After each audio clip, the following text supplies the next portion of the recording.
मैंने आपको पिछले आ, अपने वीडियो में ये बात समझाने की या प्रदर्शित करने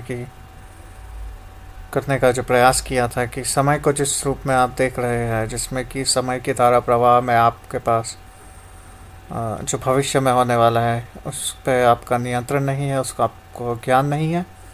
और जो भूतकाल में अनेक घटनाएं हुई है उसमें भी आपको सभी घटनाओं का ध्यान नहीं है। संभवतः आपको कुछ वर्ष याद है, आपको पिछले जन्मों का कुछ याद नहीं है, आपको आने वाले अपने समय के बारे में कोई ज्ञान नहीं है। और जैसे ही आपके पास ये शक्ति आती है कि आप अपने जीवन को एक चलचित्र की तरह या एक मूवी की तरह आप उसको स्क्रॉल कर पाए आगे पीछे, आप जिस टाइम चाहे पीछे चले जाए, जिस टाइम चाहे आगे चले जाए, तब आपको ये अनुभव होता है कि आप पांचवी शक्ति की ओर जाएंगे, जिसमें कि आप अपने पूर्व समय के कार्यों को बदलेंगे, क्योंकि आपको ऐसा लगता है कि उनको बदलने से संभवतः आपको कुछ और अच्छा हो जाएगा। जैसे कि आपने देखा कि आपका कोई दुर्घटना घटी थी और आप गए भूतकाल में, आपने उस दुर्घटना को बदल दिया, तो वो दुर्घटना कभी और घट गई। आप गए, आपने पिछले अपने किसी नुकसान को, अपने किसी हानि को बचा लिया, तो वो हानि किसी और रूप में आ गई। और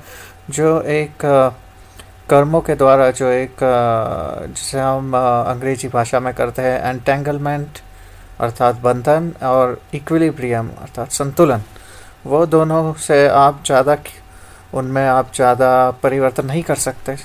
और आपको समझ में आ जाता है कि परिवर्तन करने का जो एकमात्र मार्ग है वो ईश्वर का नाम लेना है, जिसे हम विस्तृत रूप में बाद में अपनी चर्चाओं में स्थान देंगे। इस समय जो मैं आपको बताना चाहूँगा वो उसमें मैं आपको ये बताना चाहूँगा कि कौन कौन से साधु जन इस विषय में इस समय बात कर रहे हैं और उसका आपके लिए क्या औचित्य है। जिस तरीके से शिवानंद बाबा, कुछ उनकी जो वार्तालाप है और कुछ उनका जो तर्क है उससे मैं सहमत हूँ कि आपको सबसे पहले अपने पूर्व कर्मों की ओर से मुक्त होना होगा।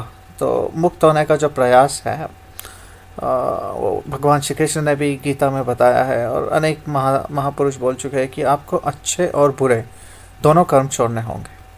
अर्थात आपने जो भूतकाल में जो अच्छा कार्य किया है, जिससे आपको कुछ उसका अच्छा परिणाम मिलने वाला है, उससे भी त्याग करना पड़ेगा, पूरे परिणाम को भी त्याग करना पड़ेगा। और आपको निष्काम भावना से कर्म करना पड़ेगा। आप ये नहीं सोच सकते कि ये मैं कर रहा हूँ इससे मुझे अच्छा फल मिले। तो कर्म बंधन से मुक्ति, और इसे विपश्यना में भी समझाया जाता है, विपश्यना ध्यान में, कि आप अपने कर्मों को देखें, अपने सूक्ष्म शरीर पर जो लगे हुए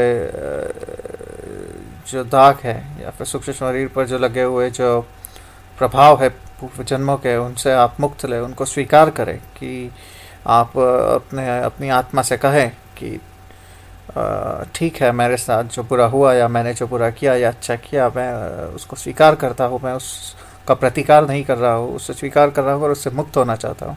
और जैसे ही ये आप करेंगे वैसे ही आपको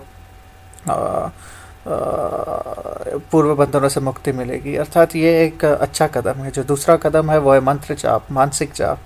हर समय मंत्र का जाप करना। कौन से मंत्र का जाप करना, ये व्यक्ति पर निर्भर करता है। हर समय राम का जाप करे, ओम नमः शिवाय का जाप करे, लेकिन वह जाप किसी देव का होना चाहिए या महादेव का होना चाहिए, क्योंकि निर्गुण निराकार ब्रह्म आपके मन को निष्पाप नहीं कर सकता। निर्गुण निराकार ब्रह्म केवल ध्यान मार्ग से प्राप्त किया जा सकता है, जो गीता में और कृपालु महाराज ने बताया है। तो मंत्र जाप का महत्व अत्यंत